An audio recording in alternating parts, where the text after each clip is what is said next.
Mais le sort en a décidé autrement à l'entrée de Sourzac. Oh non, non, non! Non, non!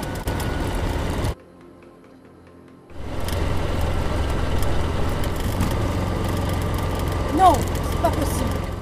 Et voilà où j'en étais.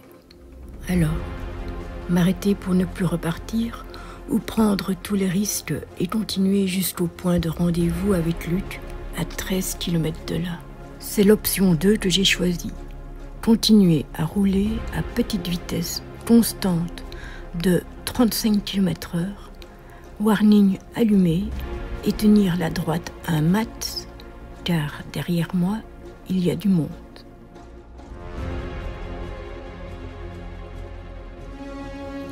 Et je peux vous dire que rouler dans ces conditions-là, ça coule dans le dos. Et 13 km vous paraissent une éternité. Après 20 minutes dans ces conditions, j'arrive enfin au point de rendez-vous, mais Luc n'est pas là.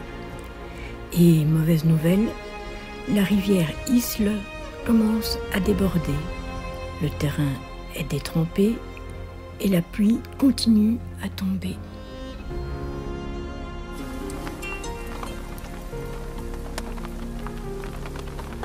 Allô? Au téléphone avec Luc, petite mise au point sur l'état de la courroie.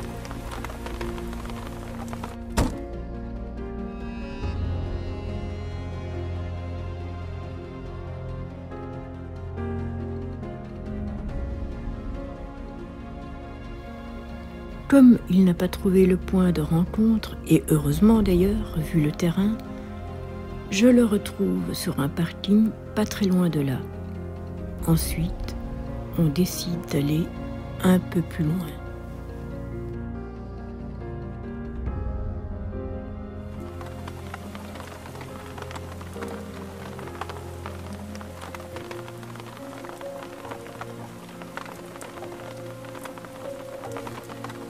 Sur place, on se rend très vite compte du gros problème qui se pose à nous. Il pleut, il faut surélever Caouette, ce n'est pas possible. Se calmer et attendre que la pression retombe.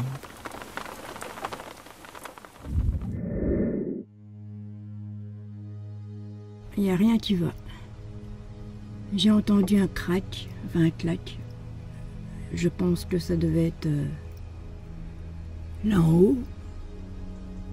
Puis tout d'un coup, bien plus loin, je dirais à 50-60 km plus loin, j'ai entendu... J'ai dit donc ça, c'est la courroie. Effectivement, elle commence à se dépioter. Moi, je ne vais pas faire 400 km pour rentrer à la maison dans cet état-là. Je sais pas, on va réfléchir. De toute façon, on s'est arrêté ici pour la nuit et on va voir. J'en ai marre. Ou c'est leur courroie qui a un problème, ou c'est la Caouette qui a un problème. Voilà. Bon, allez. Je vais essayer de me calmer. À plus. La configuration mécanique du D-Truck est différente de celle d'une VSP lambda, et même les mécanos chevronnés en bavent. Vu la météo, il est impossible pour nous de réparer.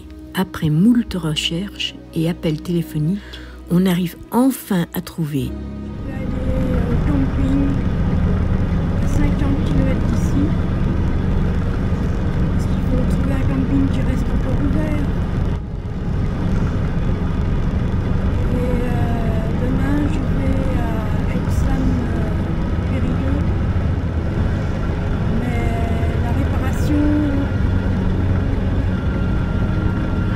ne pourra pas.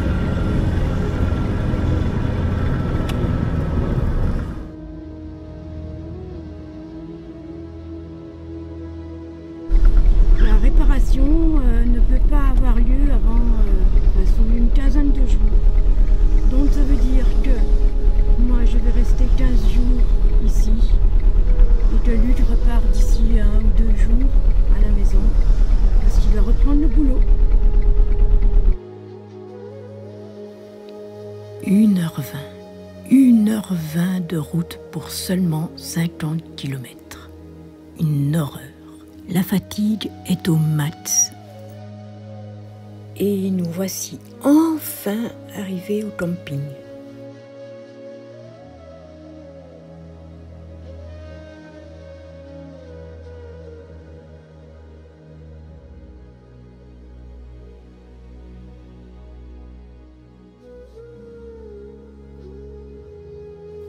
On décharge Cahuète un max avant le rendez-vous de demain.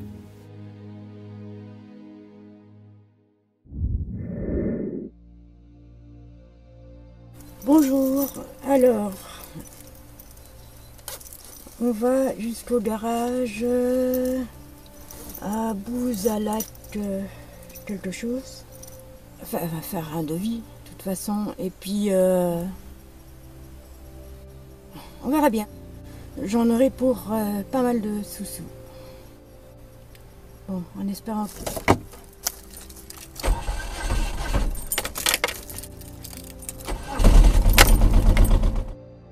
Mais avant de poursuivre plus loin, je vais vous expliquer comment se fait la transmission d'une VSP.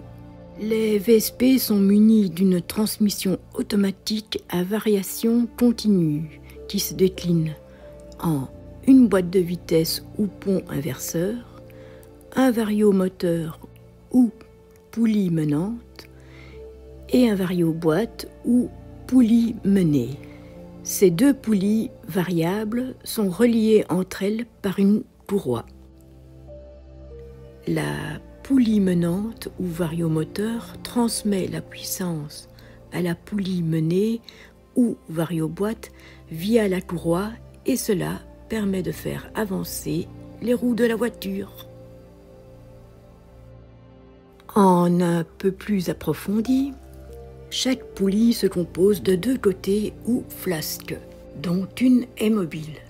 Lorsqu'on accélère, la flasque mobile du variomoteur se rapproche, tandis que celle du varioboîte s'éloigne, afin de faire monter la courroie. C'est l'inverse qui se produit lorsque l'on décélère.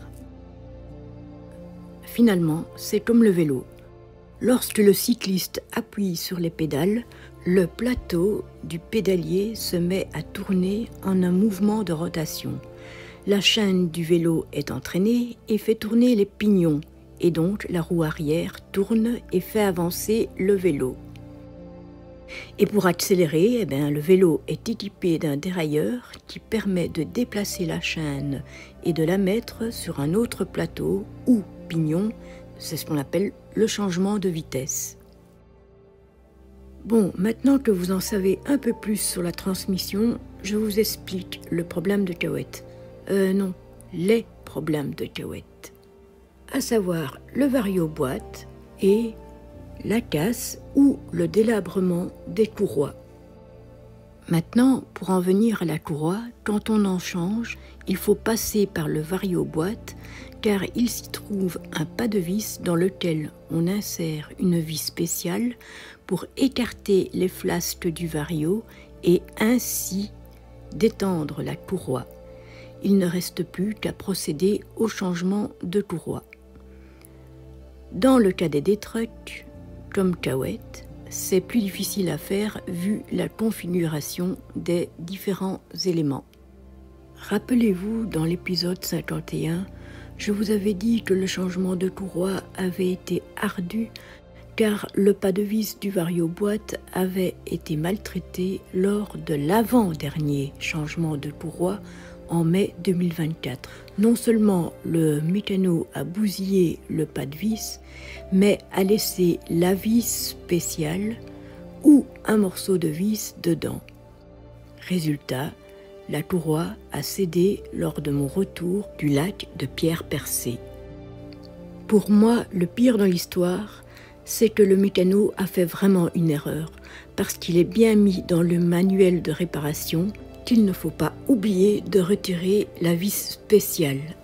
Donc, le pas de vis étant mort, un autre mécano a taraudé le pas de vis pour procéder au changement de courroie. Vu le contexte, il était sûr et certain qu'au prochain changement de courroie, ça n'allait plus du tout fonctionner. Donc, il fallait commander un nouveau vario boîte. C'était prévu de le faire après notre retour de Parentis, car celui de Cahuète, hormis le pas de vis cassé, était arrivé en fin de vie. Malheureusement, les pièces n'étaient pas disponibles avant plusieurs semaines et Luc ne pouvait plus encore reporter ses vacances. Et c'est en toute conscience de l'éventuel risque avec le vario boîte que nous sommes partis à Parentis. Enfin, pour terminer, je vous laisse avec une petite vidéo explicative de VS Pièces qui explique d'autres raisons pour le changement du vario boîte. Quand remplacer un variateur récepteur ou variateur de boîte sur une voiture sans permis, donc en général on les remplace entre 30 et 50 000 km. On s'aperçoit que le variateur est fatigué, parce qu'on a souvent un bruit de ferraille lorsqu'on accélère au point mort qui, au fur et à mesure que le variateur fatigue, le bruit s'amplifie. Bah non, Cahuète n'a jamais eu ça. On a un exemple ici de variateur récepteur qui est à remplacer. Donc on s'aperçoit ici qu'on a même un clips qui est cassé et qui arrive à sauter si on va encore plus loin. Et puis on s'aperçoit au niveau de la matière ici entre le clips et puis le dessus de l'arbre qui est vraiment minimum. Donc là on a un clips qui va bientôt sauter. Au niveau du remplacement du variateur, en fonction des modèles, des fois il faut démonter la boîte. Et puis on est sur des variateurs qu'on peut retrouver sur le site à partir de 249 € en modèle origine. Désolé, ce fut long, mais au moins vous savez tout. Cahuète est donc chez le garagiste. Le devis est fait et signé. Ça coûte cher les conneries des autres. Oh, avec une petite surprise, le cylindre bloc est aussi en fin de vie et donc à changer. Et bien sûr, Cahuète pas prête avant une bonne quinzaine de jours. Au revoir ma petite Cahuète.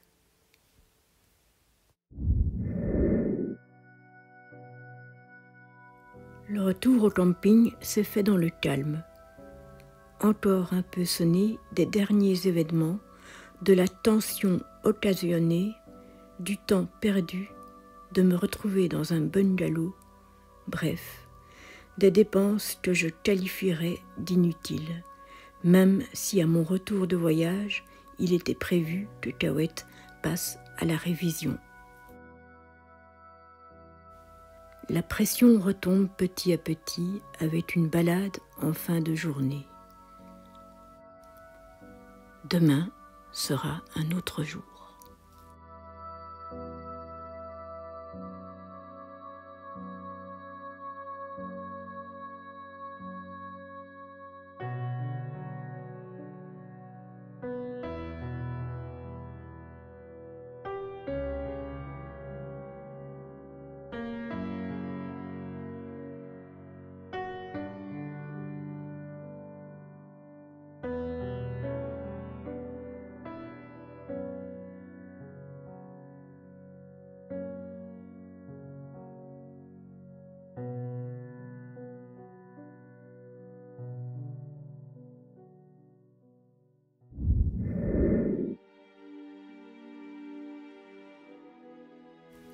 Petite, je l'ai visitée par 2 fois avec mes parents.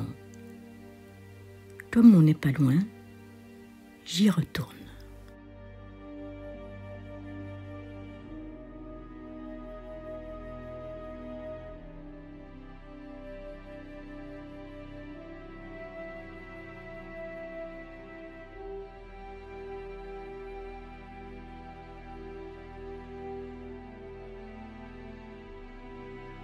On essaye de visiter ça là avec Doudou, mais c'est pas évident parce qu'il n'a pas l'habitude. Allez Doudou. Je continue un petit peu toute seule parce que c'est pas évident avec Doudou. Malgré qu'il soit sage, il y a plein de toutous et ça grogne dans tous les coins alors que lui il grogne pas. Donc Luc est rentré vers la voiture et moi je continue un petit peu. La maison typique des petites rues de Sarlat.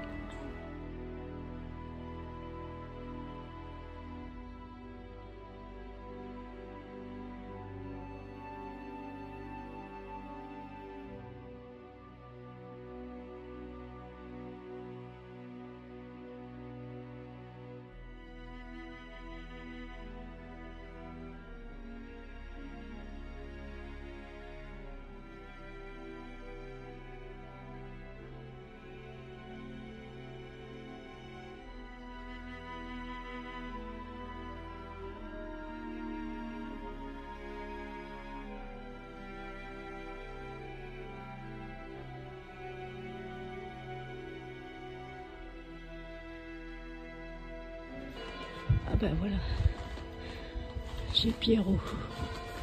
C'est là que j'ai acheté les fromages. Il les affine lui-même et il est d'excellents conseils. Je vous le recommande si vous passez à Sarlat.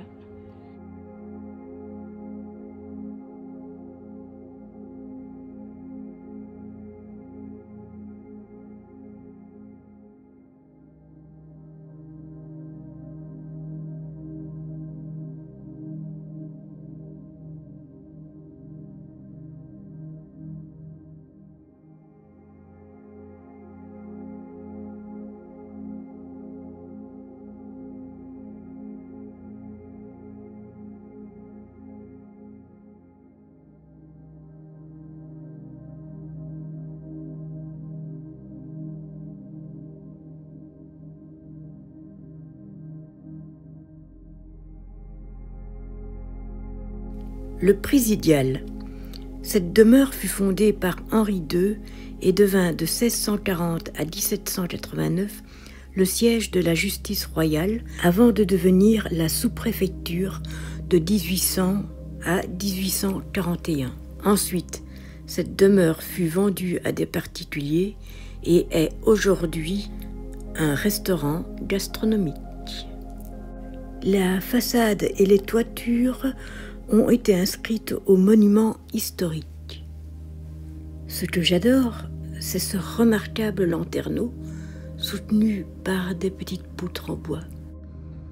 Magnifique. La lanterne des morts. Ou chapelle sépulcrale. C'est le bâtiment le plus ancien de Sarlat qui reste une énigme à tout point de vue. Probablement construite à la fin du XIIe siècle en 1180 dans le cimetière Saint-Benoît. C'est une tour de 2 étages au toit en forme de cône. Selon une des nombreuses légendes, le premier niveau servait de dépositoire pour les morts et le deuxième niveau comme lanterne. Ainsi, cette tour servait de guide pour les âmes des morts. À la base, ce fut une église abbatiale romane du 7e siècle créée par Pépin, roi d'Aquitaine dans les années 800. Elle est devenue cathédrale au XIVe siècle lorsque saint Sacerdos fut nommé nouvel évêque de la ville.